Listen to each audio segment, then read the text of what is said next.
Menteri Luar Negeri Amerika Serikat Antony Blinken menyetujui penjualan peralatan militer pada Selasa 13 Agustus 2024.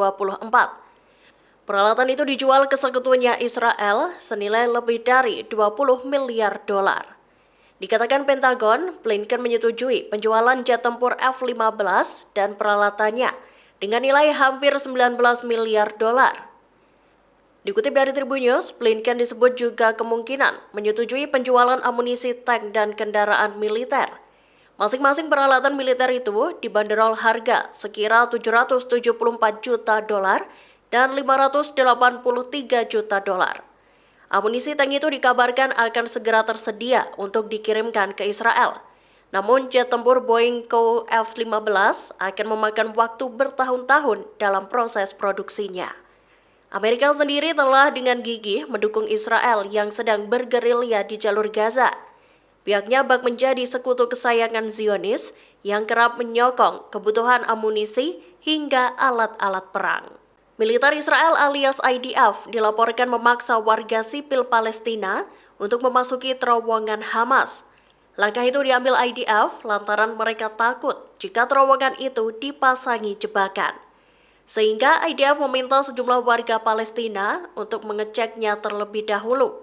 Dikutip dari Tribun News, IDF dilaporkan merekrut sejumlah warga sipil yang mereka klaim sebagai aset berharga dalam melawan Hamas. Sebagian besar warga yang direkrut adalah orang dewasa. Namun ada pula para lansia dan sejumlah remaja. Warga Palestina itu ditangkap dan dipaksa masuk ke terowongan serta bangunan yang diduga berisi jebakan Hamas. Menurut tentara Zionis, lebih baik para warga sipil itu yang diledakkan ketimbang pasukan Israel. Seorang tentara Israel mengklaim komandannya membenarkan tindakan tersebut. Ia berujar, nyawa serdadu Zionis lebih berharga daripada nyawa warga sipil Palestina. Rupanya IDF mengiming-imingi kebebasan pada warga sipil Gaza agar mau masuk ke terowongan itu. IDF menyatakan bakal membebaskan mereka jika berhasil menyelesaikan satu misi. 5 tentara Israel yang menganiaya dan memperkosa tahanan Palestina dibebaskan dari penjara. Keputusan tersebut diumumkan oleh Pengadilan Militer Israel pada Selasa 13 Agustus 2024. Meski dibebaskan, kelima tentara Zionis itu harus menjadi tahanan rumah selama 10 hari. Dikutip dari Tribun News, para serdadu yang telah bebas itu juga diwajibkan untuk melapor setiap harinya. Dilaporkan keputusan pembebasan itu berdasarkan kesepakatan antara jaksa penuntut militer dan tim pembela prajurit. Namun sayangnya keputusan yang diambil itu berbanding terbalik dengan nasib tahanan yang dilecehkan. Diketahui tahanan yang mengalami pelecehan seksual itu justru dikembalikan lagi ke penjara Sde Teiman.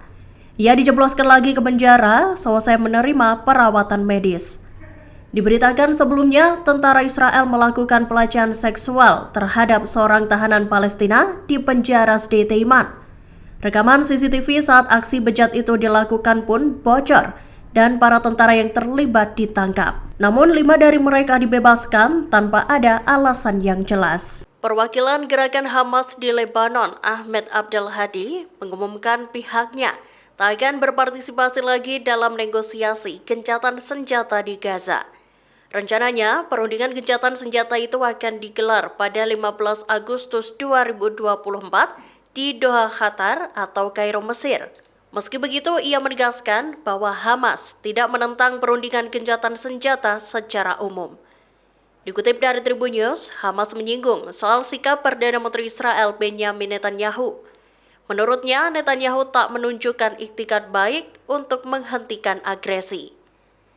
Ia bahkan menyebut Netanyahu ingin memperpanjang dan memperluas perang di jalur Gaza.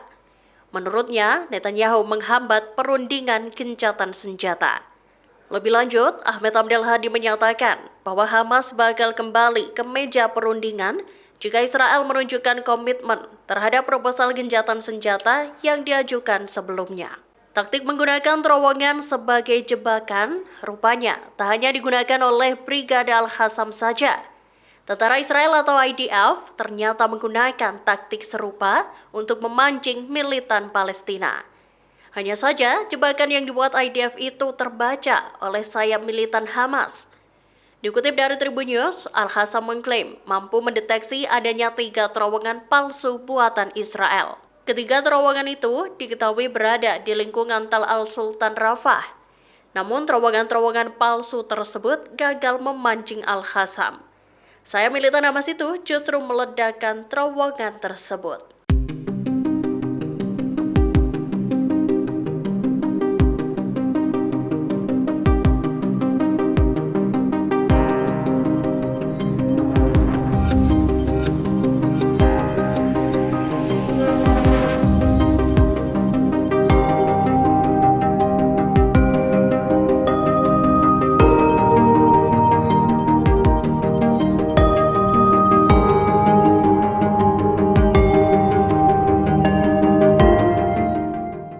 Militer Israel meluncurkan pesawat nirawak dan menarget sekelompok pemuda Palestina Rabu 14 Agustus 2024.